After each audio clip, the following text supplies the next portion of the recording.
यीशु मसीह, Jesus Christ, ईसाई धर्म के संस्थापक और केंद्रीय व्यक्तित्व हैं। वे यहूदी समुदाय में जन्मे एक आध्यात्मिक गुरु थे, जिनकी शिक्षाएं आज भी विश्व भर के करोड़ों लोगों के जीवन का मार्गदर्शन करती हैं। उनके उपदेश करुणा, प्रेम, क्षमा, नम्रता और परमेश्वर के राज्य पर आधारित थे। यीशु की अधिकांश शिक्षाएं दृष्टांतों, पैराबल्स के माध्यम से दी गई थी। ये छोटी कहानियां होती थी जो गहरे नैतिक और आत्मिक सत्य को सरल भाषा में समझाती थी। एक प्रेम और करुणा का उपदेश। यीशु का सबसे बड़ा और केंद्रीय उपदेश था, प्रेम करो।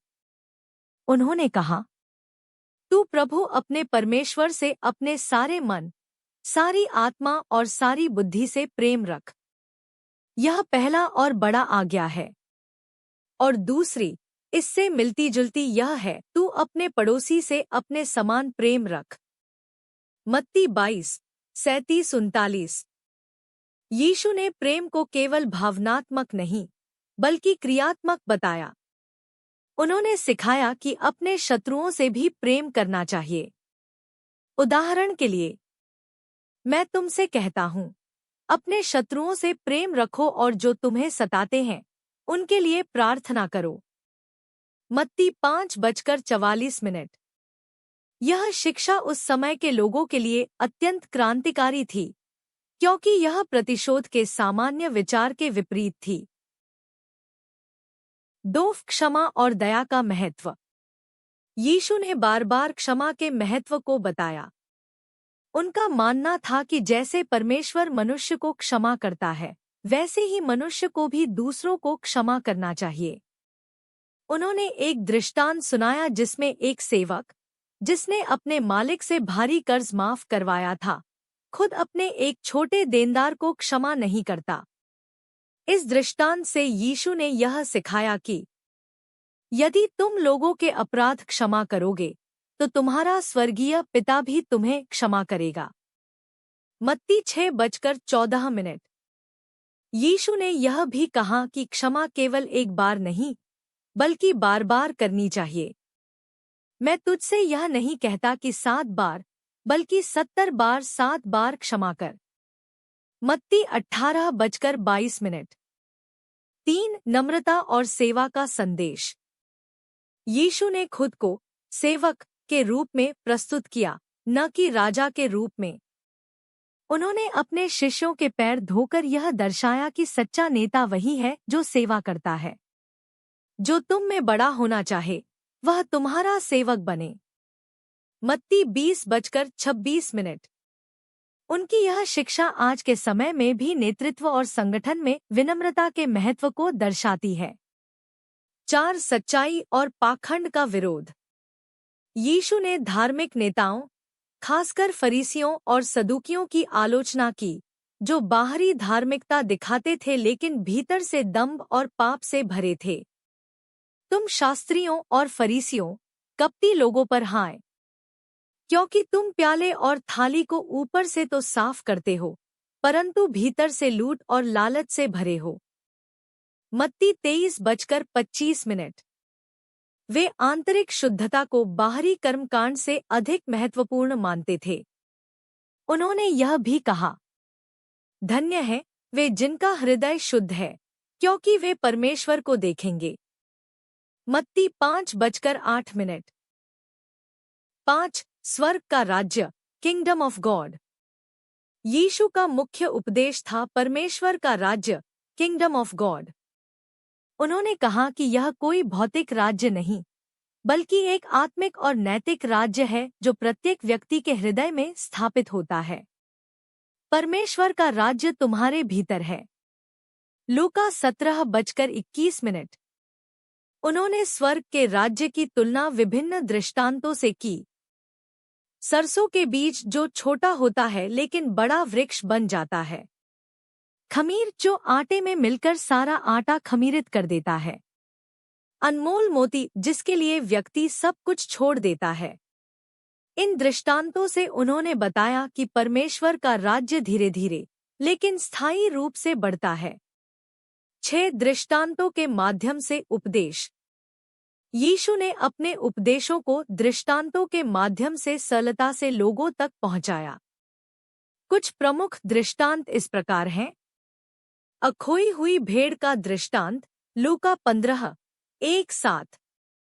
एक चरवाहा अपनी 100 भेड़ों में से एक के खो जाने पर 99 को छोड़कर उसे ढूंढने जाता है। इससे यीशु ने यह सिखाया कि परमेश्वर प्रत्येक खोए हुए व्यक्ति को प्रेम करता है और उसे वापस लाना चाहता है।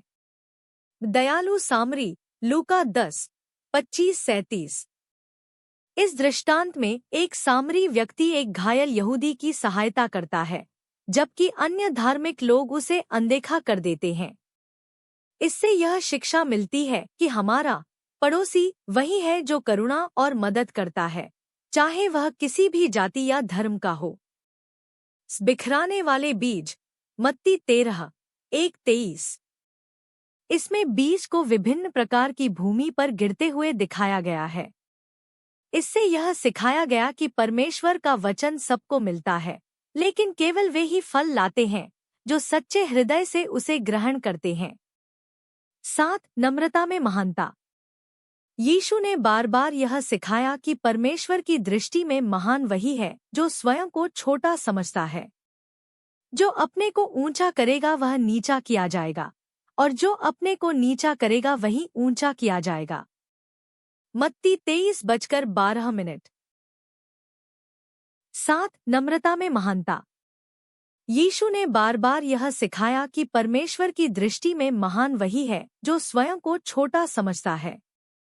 जो अपने को ऊंचा करेगा वह नीचा किया जाएगा, और जो अपने को नीचा करेगा वही ऊंचा किया जाएगा। मत्ती 23:12। 8 धन और आत्मिकता। यीशु ने भौतिक धन के मोह से बचने की चेतावनी दी। कोई 2 स्वामियों की सेवा नहीं कर सकता। तुम परमेश्वर और धन की सेवा एक साथ नहीं कर सकते। मत्ती 6:24। उन्होंने यह भी कहा, जहां तेरा धन है वहीं तेरा मन भी लगा रहेगा। मत्ती 6:21। 9 न्याय और दया का संतुलन। यीशु न्याय के भी समर्थक थे, लेकिन उन्होंने उसमें दया को भी जोड़ा। एक दृष्टांत में जब लोगों ने एक स्त्री को व्यभिचार करते पकड़कर पत्थर मारने की अनुमति मांगी, तो यीशु ने कहा, जो तुम में निष्पाप हो वही पहले उस पर पत्थर फेंके। यूहन्ना 8:7। इससे उन्होंने न्याय के साथ आत्मपरीक्षण और दया का महत्व बताया। 10 प्रार्थना और आत्मिक जीवन। यीशु ने प्रार्थना को बहुत महत्वपूर्ण बताया। उन्होंने प्रभु की प्रार्थना सिखाई जो आज भी चर्चों में दोहराई जाती है। हे हमारे पिता, तू जो स्वर्ग में है, तेरा नाम पवित्र माना जाए। मत्ती 6:9-13। यह प्रार्थना विनम्रता, आत्मसमर्पण, क्षमा और परमेश्वर की इच्छा पर आधारित है। 11 विश्वास का महत्व। यीशु ने कहा कि चमत्कार विश्वास से होते हैं, और बिना विश्वास के कुछ भी संभव नहीं। यदि तुम्हें राई के दाने बराबर भी विश्वास होगा, तो तुम इस पहाड़ से कहोगे, यहाँ से वहाँ चला जा, तो वह चला जाएगा। मत्ती 17:20। 12 अंत के समय के विषय में शिक्षा। यीशु ने अंत समय के बारे में भी शिक्षाएं दी, जैसे कष्ट, झूठे मसीहा और परमेश्वर का अंतिम न्याय।